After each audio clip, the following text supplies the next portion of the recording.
Buenas tardes, voy a presentar mi proyecto acerca del estrés laboral, intervención individualizada, y para ello empezaré hablando sobre qué es el estrés. Posteriormente hablaré del estrés laboral y estadísticas actuales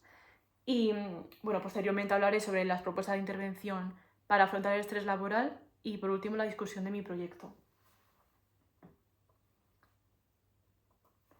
¿Qué es el estrés laboral? Para definir estrés laboral me basaré en la teoría transaccional estrés y afrontamiento de Lazarus y Folkman de 1984, que es el modelo más influyente para explicar el estrés de las últimas décadas y establece que el estrés es la respuesta de una relación dinámica, bidireccional y recíproca entre persona y ambiente, por lo que la persona y el ambiente forman una misma unidad funcional y el estrés es consecuencia no solo de los estímulos externos, sino también de la evaluación cognitiva que ha hecho la persona sobre los recursos que tiene para afrontar dicho estresor. Además, a diferencia de lo que se ha pensado históricamente sobre que el estrés únicamente tiene consecuencias negativas, actualmente se hace distinción de dos tipos de estrés, eustrés y disestrés. El disestrés es el estrés negativo, es aquel que te hace producir malestar tanto fisiológico como psicológico, puesto que no tiene las herramientas necesarias para hacer frente a dicho estresor, que ese es el perjudicial, como he dicho anteriormente. Pero por otra parte existe el eustrés, que es el estrés positivo, que no te produce ninguna consecuencia tanto a nivel fisiológico como psicológico, porque tienes las herramientas necesarias para hacerle frente. Entonces, un poco en línea con lo que estaba diciendo, como cierto estrés es positivo para la persona, pues en el trabajo se aplica igualmente. Es importante entender que el estrés laboral hace referencia al disestrés y no al eustrés, que es necesario para mantener al trabajador motivado, con capacidad de aprender y de trabajar y mantener al trabajador activo. Entonces, para explicar qué es el disestrés, es decir, el estrés laboral, creo que es importante, antes de definirlo, conocer como los tres principales componentes que afectan al estrés laboral. Para ello me basaré en el Job Demand Control Support Model de Robert Karasek en 1979, que establece que esos tres componentes que afectan al estrés laboral son las demandas, el control y el apoyo. Las demandas hacen referencia a aquellos estresores del trabajo, como puede ser, por ejemplo, una carga de trabajo excesiva, la presión temporal o los conflictos de rol. Por otra parte, el control hace referencia a la percepción que tú tienes sobre la capacidad de influir en las actividades o en los resultados de las mismas. Y el apoyo hace referencia al apoyo percibido que tienes por parte de tus compañeros, subordinados o superiores. Con esos tres componentes podemos definir el concepto de estrés laboral según la OMS, que básicamente establece que el estrés laboral se produce cuando existe un desajuste entre las demandas laborales y la presión laboral y las capacidades y habilidades que tienes tú para afrontar dicho estresor. Además establece que tanto el control bajo como el apoyo social bajo hacen que las demandas sean más difíciles de afrontar. A continuación hablaremos sobre las estadísticas actuales sobre el estrés laboral según un informe que se ha hecho este año, que se llama el OSH Pulse 2025 de la Agencia Europea para la Salud y Seguridad en el Trabajo, que establece que el 44% de la población europea siente una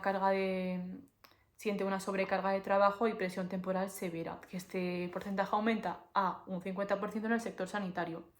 Por otra parte, el 41% de la población europea siente que sus esfuerzos no son recompensados o reconocidos. Y por otra parte, cabe recalcar que el acceso al apoyo psicológico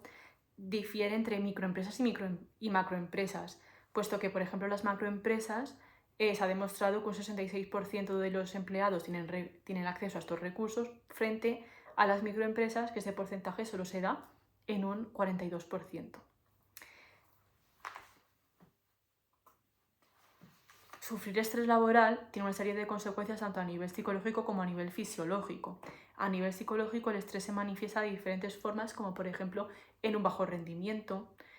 en una baja concentración o en pérdida de concentración e inseguridad en el trabajo. Además, ha llegado a asociar el estrés laboral con enfermedades mentales como trastornos ansiosos y depresivos. Por otra parte, se manifiesta también a nivel fisiológico, puesto que existe un aumento de la tensión, dolores de cabeza, insomnio e incluso se ha llegado a asociar con enfermedades cardíacas o trastornos musculoesqueléticos. A continuación, hablaremos sobre las propuestas de intervención que he propuesto para afrontar el estrés laboral. Empezaremos hablando con la terapia de aceptación y compromiso, también llamada ACT en abreviatura, que básicamente pues, busca trabajar la flexibilidad cognitiva, es decir, la capacidad de la persona para adaptarse y actuar ante situaciones estresantes o depresión, pero acorde siempre a los propios valores y objetivos. Y básicamente, pues bueno, esa terapia implica tanto aceptar los sentimientos y pensamientos que esa situación te ha llevado a pensar, pero sin enfocarte en el pasado, es decir, únicamente enfocándote en el momento presente sin que afecte, por tanto, a tu rendimiento laboral y en consonancia siempre con tus propios valores y objetivos. La duración de esa terapia varía entre 8 a 10 semanas. Se suelen realizar 1 o 2 intervenciones a la semana de duración variable de 35 a 120 minutos, aunque se ha demostrado que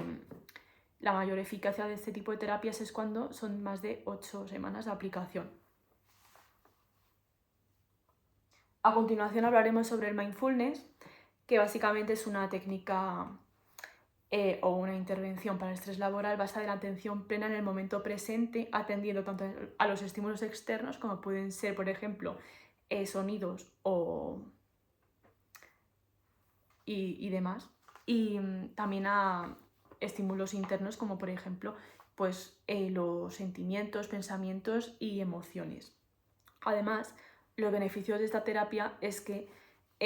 se puede aplicar fácilmente, puesto que no requiere tampoco de recursos ni lugares específicos para realizarla, se puede realizar en cualquier situación y además suele ser bien recibido por los empleados de las empresas normalmente.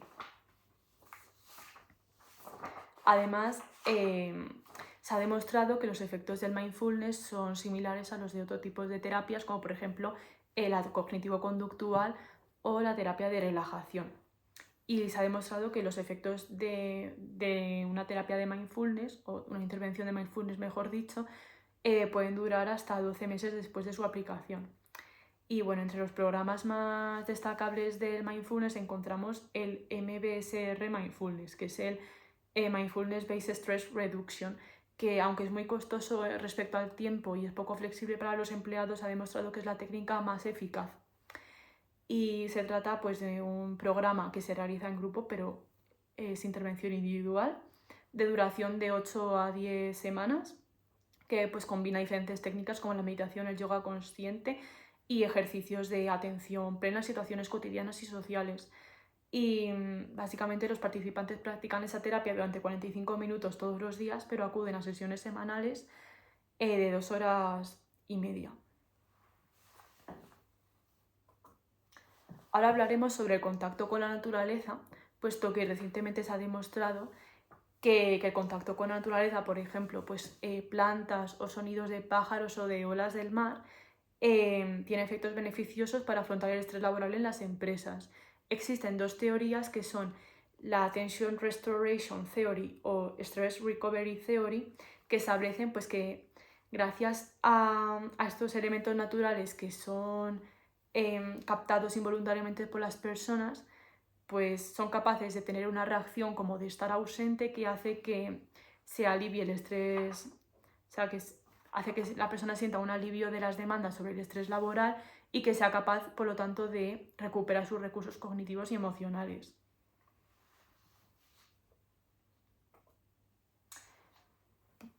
Ahora, a continuación, hablaremos sobre la reestructuración cognitiva, que es una intervención cognitivo-conductual que básicamente pues, se encarga de encontrar aquellos pensamientos automáticos y proponer estrategias de afrontamiento para intentar evitarlos o redirigirlos.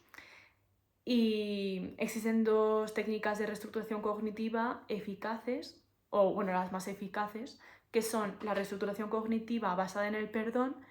que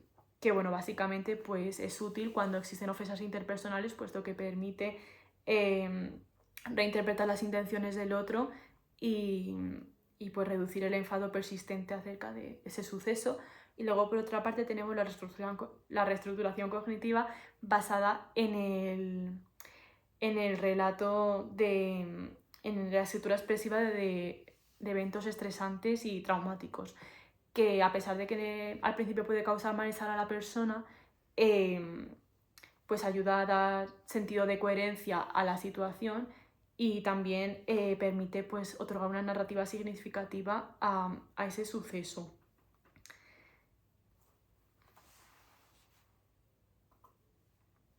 A continuación hablaremos sobre técnicas de relajación y control fisiológico, que bueno, básicamente pues, se ha establecido como un orden de efectividad de intervenciones de relajación física, que en el primer lugar encontramos el yoga, que es la más efectiva, después la terapia de masaje, seguido de la relajación muscular progresiva y seguido de los estiramientos. Y esas técnicas han demostrado ser eficaces cuando se practican 20 minutos a la semana en un periodo de 8 semanas de duración. Y bueno, un método innovador que se ha implementado actualmente para técnicas de relajación en las empresas es la creación de una sala de relajación que básicamente pues, está ambientada con luces azules, posee colchonetas de yoga, también bolas de ejercicios y también cuadernos para dibujar. Y bueno, entre los programas de relajación que he mencionado anteriormente me centraré en la PMR, que es la relajación muscular progresiva de Jacobson, y en el biofeedback. Respecto a la relajación muscular progresiva de Jacobson, básicamente es una técnica que busca tensar y destensar grupos musculares con el objetivo pues, de reducir la tensión física, tener una mayor conciencia corporal y mejorar la capacidad de manejo del estrés. Por otra parte, el biofeedback básicamente es una técnica de control fisiológico que requiere la atención de un terapeuta para que sea efectivo, pero que actualmente se están implementando versiones vía online de biofeedback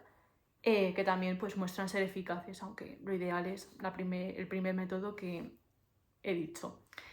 Un sistema de biofeedback se compone de 4 componentes. En primer lugar tenemos la unidad de biosensores, que básicamente son los elementos que registran la actividad fisiológica. Por otra parte, tenemos la unidad de transferencia de datos, que es la vía por la cual esos datos se transmiten pues al aparato, ¿no? Luego tenemos la unidad de procesamiento, que es básicamente la unidad que se encarga de analizar esas variables fisiológicas que se han registrado. Y por último tenemos la unidad de retroalimentación, que es aquella que hace visualizar al paciente sus resultados o la información inmediata que se ha obtenido de esas reacciones fisiológicas, tanto a nivel visual como a nivel auditivo. Y bueno, entre las técnicas de biofeedback más empleadas para evaluar el estrés encontramos el HRV biofeedback, que básicamente mide la variabilidad de la frecuencia cardíaca. A continuación hablaremos sobre la inoculación del estrés, que básicamente pues, es una terapia flexible.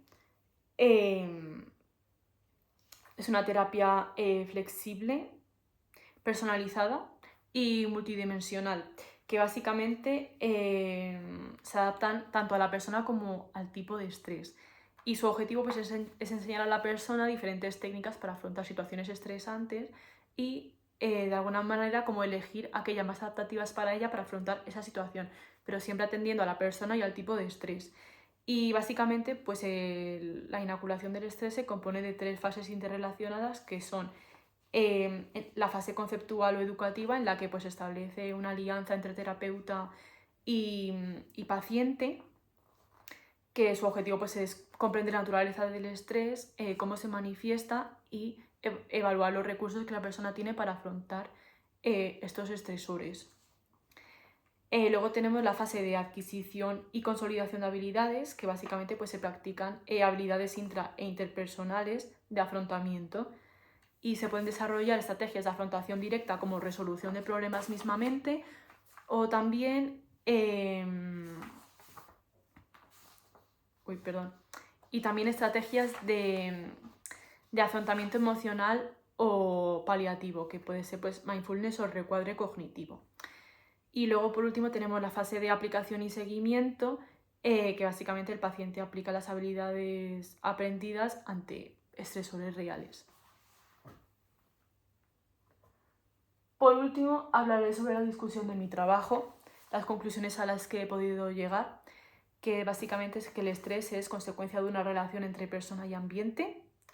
que el estrés laboral, eso se manifiesta cuando las demandas superan las habilidades o recursos que la persona tiene para afrontar dichas demandas laborales. Y luego además pues que es lo ideal para una buena intervención para afrontar el estrés laboral es combinar tanto aquellas intervenciones psicológicas como aquellas que son de tipo fisiológico. Así que muchas gracias por escucharme y espero que te haya gustado la presentación.